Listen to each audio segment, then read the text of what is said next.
ನಮಸ್ಕಾರ ವೀಕ್ಷಕರೇ, ನಾನು ರಾಕೇಶ್ ಆರುಂಡಿ. ಕರ್ನಾಟಕದಲ್ಲಿ ಒಂದು ವಿಷಯ ಸದ್ದು ಮಾಡ್ತಾ ಇರೋದು. ಈಗಾಗಲೇ ಕರ್ನಾಟಕ ಚಿತ್ರೋದ್ಯಮ ಸ್ತಬ್ಧವಾಗುತ್ತೆ 1 ತಿಂಗಳ ಕಾಲ ಅನ್ನೋ ಸುದ್ದಿ ಹರಿದಾಡ್ತಾ ಇದೆ.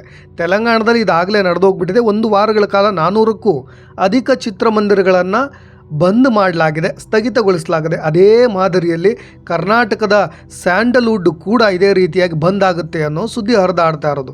ನಿಮಗೆ ಗೊತ್ತಿರೋ ವಿಷಯ, ಸ್ಯಾಂಡಲ್ವುಡ್ನ ಸ್ಟಾರ್ ನಟರಾದ ಯಶ್ ಇರ್ಬೋದು, ಸುದೀಪ್, ಧ್ರುವ ಸರ್ಜಾ, ಉಪೇಂದ್ರ, ದುನಿಯಾ ವಿಜಯ್, ರಿಷಬ್ ಶೆಟ್ಟಿ ಸಿನಿಮಾಗಳು ಬರ್ದೇನೆ ಆಗಲೇ 1 ವರ್ಷಗಳ ಕಾಲ ಉಳೋಗ್ಬಿಟ್ಟಿದೆ. ಇನ್ನು KGF 1 ಸ್ಟಾರ್ಟ್ ಆದಾಗ 5 ವರ್ಷ, ಜೊತೆಗೆ ಸುದೀಪ್ ಅವರ ವಿಕ್ರಾಂತ್ ರೋಣ ಬಂದಾಗಲೇ 2 ವರ್ಷಗಳ ಕಾಲ ಆಗೋಗ್ಬಿಟ್ಟಿದೆ. ಆದರೆ ಇದೆಲ್ಲದೂ ಕೂಡ ಸ್ವಯಂ ಕೃತ ಅಪರಾಧ. ಹಾಗಾಗಿ ಈಗ ಸ್ಯಾಂಡಲ್ವುಡ್ ಸ್ತಬ್ಧಗೊಳಿಸಬೇಕಾದ ಪರಿಸ್ಥಿತಿ ಬಂದಿದೆ ಅಂತ ಒಂದು 10 ಮೇಜರ್ ಕಾರಣಗಳನ್ನು ಹೊತ್ತು ಬಂದಿರೋದು. ನಿಮಗೂ ಕೂಡ ಈ ವಿಷಯಗಳನ್ನು ಕೇಳಿದಾಗ ಅಚ್ಚರಿ ಅನಿಸುತ್ತೆ, ಅಷ್ಟೇ ಕುತೂಹಲ ಮೂಡುವಂಥದ್ದು. ಹಾಗಾಗಿ ಮಿಸ್ ಮಾಡದೆ ಈ ವಿಡಿಯೋವನ್ನು ನೋಡಲೇಬೇಕು. ಸಿನಿ ರಸಿಕರು ಕೂಡ ಅಥವಾ ಚಿತ್ರೋದ್ಯಮದವರು ಕೂಡ ಆದಂತಹ ತಪ್ಪುಗಳೇನು, ಎಡವಟ್ಟುಗಳೇನು ಅನ್ನೋದರ ವಿಷಯದ ಕುರಿತಾಗಿ. ಮೊದಲನೇದು, ಬರ್ಡೇಗೆ ಬರೋ ಫ್ಯಾನ್ಸ್ಗಳು ಸಿನಿಮಾ ನೋಡ್ಲಿಕ್ಕೆ ಬರ್ತಾ ಇಲ್ಲ. ನೀವೆಲ್ಲ ಅಬ್ಸರ್ವ್ ಮಾಡಿದ್ದೀರಾ, ಸುದೀಪ್ ಆಗಿರ್ಬೋದು, ದರ್ಶನ್ ಆಗಿರ್ಬೋದು, ಯಾವ ಸ್ಟಾರ್ ನಟನ ಬರ್ಡೇಗಳಿಗೆ ಮನೆಗಳಲ್ಲಿ ಸೇರ್ತಾ ಇರಲ್ಲ ಜನಸಂಖ್ಯೆ.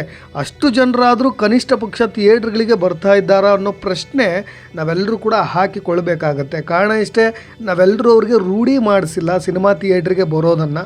ಹಾಗಾಗಿಯೇ ಚಿತ್ರಮಂದಿರಗಳು ಈಗ ಬಂದ್ ಮಾಡಬೇಕಾದ ಪರಿಸ್ಥಿತಿ, ಅನಿವಾರ್ಯ ಪರಿಸ್ಥಿತಿ ಎದುರಾಗಿರೋದು.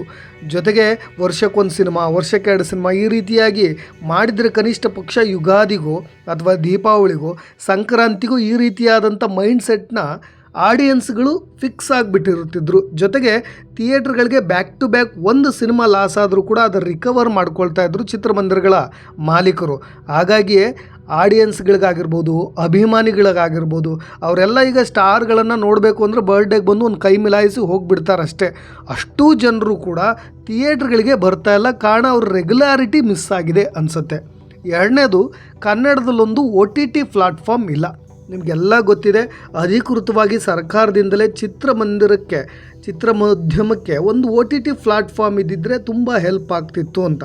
ಈಗಾಗಲೇ ತೆಲುಗುದಲ್ಲೂ AHA ಅಂತ ಒಂದು OTT ಪ್ಲಾಟ್ಫಾರ್ಮ್ ಇದೆ. ಇನ್ನು ಮಲಯಾಳಂ ಕೂಡ ಈಗಾಗಲೇ ಒಂದು ಸರ್ಕಾರದಿಂದ ಅಧಿಕೃತವಾದಂಥ OTT ಪ್ಲಾಟ್ಫಾರ್ಮ್ನು ಕೂಡ ಓಪನ್ ಮಾಡಿಕೊಂಡಿದೆ. ಹಾಗಾಗಿ ಕನ್ನಡದಲ್ಲಿ ಈ ಥರದ ಒಂದು OTT ಬಂದರೆ ಬಹಳಷ್ಟು ನಿರ್ಮಾಪಕರಿಗೆ ತುಂಬ ಹೆಲ್ಪ್ ಆಗುತ್ತೆ. ಅವರ ಸಿನಿಮಾಗಳನ್ನು ಅಟ್ಲೀಸ್ಟ್ ಥಿಯೇಟ್ರ್ ಲೆವೆಲ್ನಲ್ಲಿ ರಿಲೀಸ್ ಮಾಡಲಿಕ್ಕೆ ಆಗದೇ ಇದ್ದರೂ ಕೂಡ OTTಲಾದರೂ ರಿಲೀಸ್ ಮಾಡ್ಬೋದು. ಕನ್ನಡ ಸಿನಿಮಾಗಳನ್ನು ತೆಗೆದುಕೊಳ್ಳುವವರೇ ಇಲ್ಲ ಅನ್ನೋದು ನಿಮಗೆಲ್ರಿಗೂ ಕೂಡ ಗೊತ್ತಿದೆ, ಎಸ್ಪೆಷಲಿ OTTಯಲ್ಲಿ. ಅದನ್ನು ನಾನು ಆಮೇಲೆ ಮಾತಾಡ್ತೀನಿ. ಬಟ್ ಆದರೆ ಕನ್ನಡಕ್ಕೊಂದು OTT ಬೇಕು. ಇದರ ವಿಷಯವಾಗಿ ಚಿತ್ರೋದ್ಯಮವಾಗಿರ್ಬೋದು ಅಥವಾ ಫಿಲ್ಮ್ ಚೇಂಬರ್ ಆಗಿರ್ಬೋದು ಸೀರಿಯಸ್ ಡಿಸ್ಕಷನ್ ಮಾಡಬೇಕು ಕರ್ನಾಟಕ ಗೌರ್ಮೆಂಟ್ ಜೊತೆಗೆ. ಇನ್ನು 3ನೇ ಪಾಯಿಂಟ್, ನಿರ್ಮಾಪಕರೇ ಇಲ್ಲ. ಮುಂದಿನ ವರ್ಷಕ್ಕೆ ಅವರೆಲ್ಲರೂ ಕೂಡ ಸೈಲೆಂಟ್ ಆಗ್ತಾರೆ. ಕಾರಣ ಇಷ್ಟೇ, ಹೊಸ ನಿರ್ಮಾಪಕರು ಬರ್ತಾರೆ, ಒಂದು ಸಿನಿಮಾವನ್ನು ಮಾಡ್ತಾರೆ. ಅದೇ ಹೊಸ ನಿರ್ಮಾಪಕರು ಮುಂದಿನ ವರ್ಷಕ್ಕೆ ಇನ್ನೊಂದು ಸಿನಿಮಾ ಮಾಡಲಿಕ್ಕೆ ಧೈರ್ಯವಿಲ್ಲ. ಕಾರಣ ಕರ್ನಾಟಕದಲ್ಲಿ ಸಿನಿಮಾಗಳ ಸೋಲು ಇರ್ಬೋದು, ಅಥವಾ ಅವರಿಗೆ ಹತಾಶೆಯಿಂದ ಹಣ ವಾಪಸ್ ಬರದೇ ಇರ್ಬೋದು. ಜೊತೆಗೆ ಸಿನಿಮಾ ಇಂಡಸ್ಟ್ರಿಯಲ್ಲಿ ಚೀಟಿಂಗ್ ಇದೆಲ್ಲದರಿಂದ ಬೇಸತ್ತು ಸಾಕಪ್ಪ ನನಗೆ ಒಂದೇ ಸಿನಿಮಾ ಅಂತ ವಾಪಸ್ ಹೋಗೋದಿರ್ಬೋದು. ಇವೆಲ್ಲ ಕಾರಣಗಳಿಂದಾಗಿ ಹೊಸ ನಿರ್ಮಾಪಕರು ಮುಂದಿನ ವರ್ಷಕ್ಕೆ ಕಮ್ಮಿ ಆಗ್ತಿದ್ದಾರೆ. 200-250ಕ್ಕೂ ಅಧಿಕ ಸಿನಿಮಾಗಳು ಪ್ರತಿ ವರ್ಷ ರಿಲೀಸ್ ಆದರೂ ಅವುಗಳನ್ನು ನಿರ್ಮಾಣ ಮಾಡಿದಂಥ ನಿರ್ಮಾಪಕರು ಮುಂದಿನ ವರ್ಷಕ್ಕೆ ಸಿನಿಮಾ ಮಾಡಲಿಕ್ಕೆ ಧೈರ್ಯವನ್ನು ತೋರ್ತಾ ಇಲ್ಲ. ಇದು ಕೂಡ ಮೇನ್ ಪ್ರಾಬ್ಲಮ್. ಜೊತೆಗೆ ಸಿನಿಮಾ ಸ್ಟಾರ್ಗಳ ಮೇಲಿನ ಕುತೂಹಲ ಯಾರಿಗೂ ಕೂಡ ಉಳಿದಂತಿಲ್ಲ. ಅದು ಮೊದಲಿನಂತೂ ಕೂಡ ಇಲ್ಲ ಈಗ. ಕಾರಣ ಇಷ್ಟೇ, ನಾವೇ ಇದನ್ನು ನಾನು ಹೇಳಿದ್ನಲ್ಲ ಆರಂಭದಲ್ಲಿ, ಸ್ವಯಂಕೃತ ಅಪರಾಧ ಅಂತ. ಸಿನಿಮಾ ಸ್ಟಾರ್ಗಳ ಬಗ್ಗೆ ಅಭಿಮಾನಿಗಳಿಗೆ ಒಂದು ಕುತೂಹಲವಂತರೂ ಇದ್ದೇ ಇರುತ್ತೆ. ನೀವೆಲ್ಲ ನೋಡಿದ್ದೀರಿ, ಈಗ ಸಿನಿಮಾ ಥಿಯೇಟ್ರ್ಗಳಲ್ಲಿ ಹೋಗಲಿ, ಅವ್ರ ಪಕ್ಕದಲ್ಲಿ ಕೂತ್ಕೊಂಡು ಸಿನಿಮಾ ನೋಡೋದಾಗಿರ್ಬೋದು, ಅಥವಾ ಅವರ ಪ್ರೆಸ್ ಮೀಟ್ಗಳಲ್ಲಾಗಿರ್ಬೋದು, ಅಲ್ಲಿನ ಪ್ರತಿಯೊಂದು ಘಟನೆಗಳ ಬಗ್ಗೆನೂ ಕೂಡ ಯೂಟ್ಯೂಬ್ಗಳಲ್ಲಿ ಪ್ರತಿಯೊಂದು ಪ್ರಸಾರವಾಗುತ್ತೆ.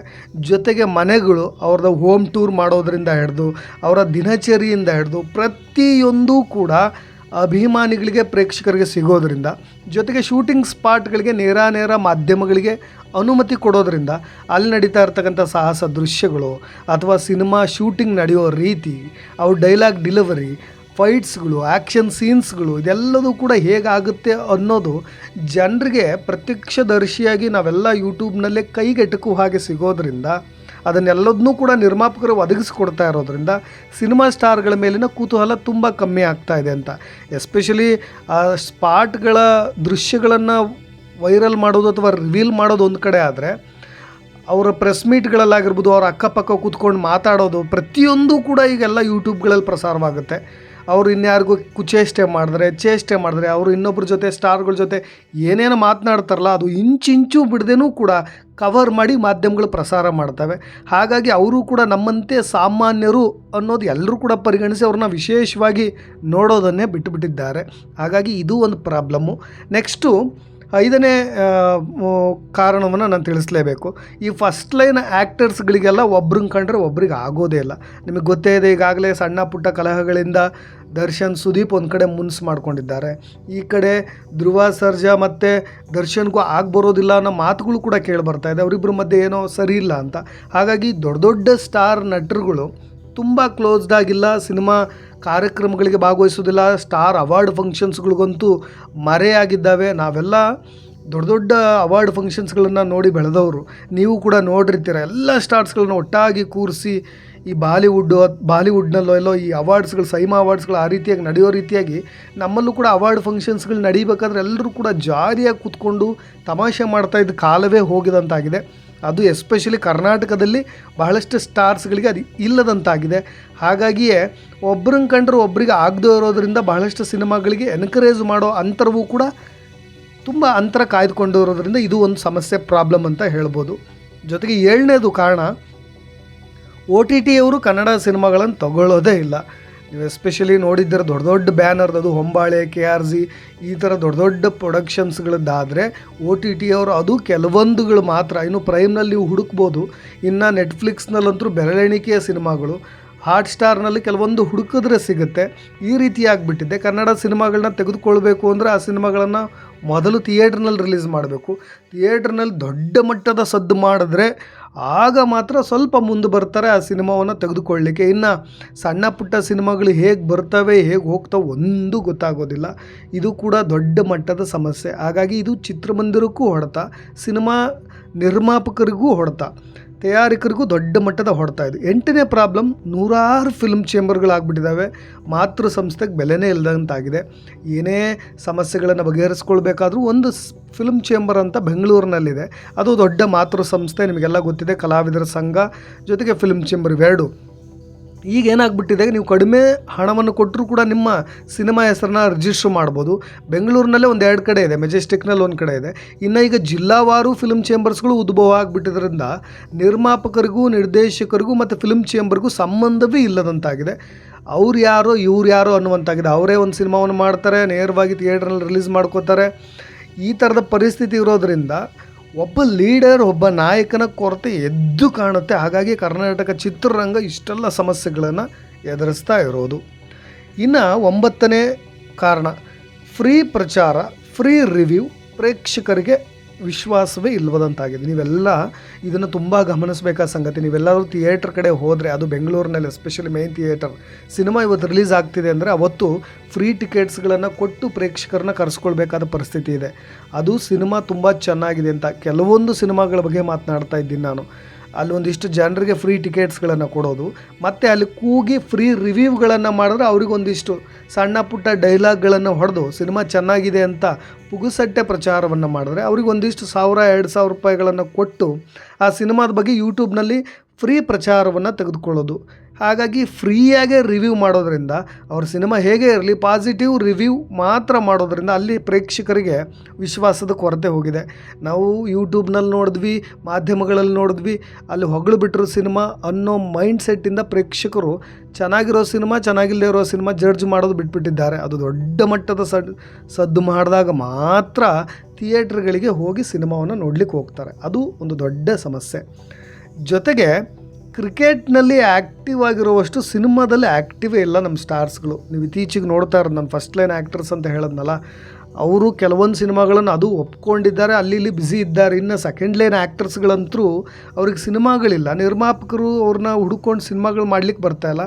ಅಲ್ಲಿ ಇಲ್ಲಿ ಈಗ ಬಹಳಷ್ಟು ಈ ಕ್ರಿಕೆಟ್ ಟೂರ್ನಿಮೆಂಟ್ಗಳಂತೂ ಸೀರಿಯಲ್ನವ್ರಿಗೂ ಶುರುವಾಗ್ಬಿಟ್ಟಿದೆ, ಸಿನಿಮಾ ರಂಗದವ್ರಿಗೂ ಶುರುವಾಗ್ಬಿಟ್ಟಿದೆ. ಎಲ್ಲ ಕ್ರಿಕೆಟ್ ಟೂರ್ನಿಮೆಂಟ್ಗಳಲ್ಲಿ ಆ್ಯಕ್ಟಿವ್ ಇರುವಷ್ಟು ಅಟ್ಲೀಸ್ಟ್ ಕನ್ನಡ ಸಿನಿಮಾಗಳಲ್ಲಿ ಆ್ಯಕ್ಟಿವ್ ಇಲ್ವಲ್ಲಪ್ಪ ಅನ್ನೋದು ನಮಗೂ ಕೂಡ ಕಾಡೋ ಒಂದು ಸಂಗತಿ. ಅದೂ ಒಂದು ಕಾರಣ. ಸೊ ಹಾಗಾಗಿ ಇದು ಬೇಸಿಕಲಿ ಕನ್ನಡ ಚಿತ್ರರಂಗ ಹಿಂದುಳಿಲಿಕ್ಕೆ ಕಾರಣವಾಯ್ತಪ್ಪ ಅಂತ ಅನಿಸ್ಬಿಡುತ್ತೆ. ಜೊತೆಗೆ ಎಲ್ಲ ಆ್ಯಕ್ಟರ್ಸ್ಗಳು ಬೇರೆ ಭಾಷೆಗಳಲ್ಲಿ ವಿಲನ್ಗಳಾಗ್ಬಿಟ್ಟಿದ್ದಾರೆ. ನೀವು ಭಾಳಷ್ಟು ಸಿನಿಮಾಗಳನ್ನು ಇತ್ತೀಚೆಗೆ ರಿಲೀಸ್ ಆಗ್ತಾ ಇರೋದು ನೋಡ್ಬೋದು. ಕನ್ನಡದ ಸ್ಟಾರ್ ನಟರುಗಳೇ ಅಲ್ಲಿ ವಿಲನ್ಗಳ ಆ್ಯಕ್ಟ್ ಮಾಡ್ತಾ ಇದ್ದಾರೆ. ಅದು ಬೇಸಿಕಲಿ ಕನ್ನಡ ಲ್ಯಾಂಗ್ವೇಜ್ ಒಂದೇ ಅಂತ ಹೇಳ್ತಾ ಇಲ್ಲ ನಾನು. ಪ್ಯಾನ್ ಇಂಡಿಯಾ ಸಿನಿಮಾ ಆಗಿದ್ದರೂ ಕೂಡ ಅದು ಅಧಿಕೃತವಾಗಿ ಕನ್ನಡ ಸಿನಿಮಾ ಅಂತ ಅನಿಸ್ಕೊಳ್ಳೋದಿಲ್ಲ. ಇಲ್ಲಿರೋ ಸ್ಟಾರ್ ನಟರುಗಳೆಲ್ಲ ಅಲ್ಲಿ ವಿಲನ್ಗಳಾಗ್ತಾ ಇದ್ದಾರೆ. ಅಟ್ಲೀಸ್ಟ್ ಅವರೇ ಮೈನ್ ಸ್ಟ್ರೀಮಲ್ಲಿ ಹೀರೋಗಳಾಗಿ ಕನ್ನಡ ಸಿನಿಮಾ ರಂಗದಲ್ಲಿ ಮಿಂಚ್ತಾ ಇಲ್ವಲ್ಲಪ್ಪ ಅನ್ನೋ ಕೊರಗಂತರೂ ಎಲ್ರಿಗೂ ಇದೆ.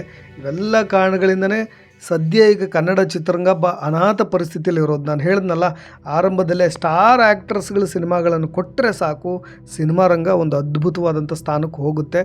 ಬಂದ್ ಮಾಡಬೇಕಾದ ಪರಿಸ್ಥಿತಿ ಇರೋದಿಲ್ಲ. ಇದಿಷ್ಟು ಕಾರಣಗಳು. ನಿಮಗೇನನ್ಸುತ್ತೆ ಸದ್ಯ ಕನ್ನಡ ಚಿತ್ರರಂಗದ ಪರಿಸ್ಥಿತಿ ಯಾಕೆಲ್ಲ ಕಾರಣಗಳಾಯಿತು, ಸ್ಟಾರ್ ನಟರುಗಳು ಏನು ನಿರ್ಧಾರಗಳನ್ನು ತೆಗೆದುಕೊಳ್ಬೇಕು, ಇದ್ರ ಬಗ್ಗೆ ನಿಮ್ಮ ಅಭಿಪ್ರಾಯವನ್ನು ತಿಳಿಸಿ. ಅದು ಅತ್ಯಮೂಲ್ಯವಾದದ್ದು ಅಂತ ಹೇಳ್ತಾ ನಾನು ರಾಕೇಶ್ ಆರುಂಡಿ. ಧನ್ಯವಾದಗಳು.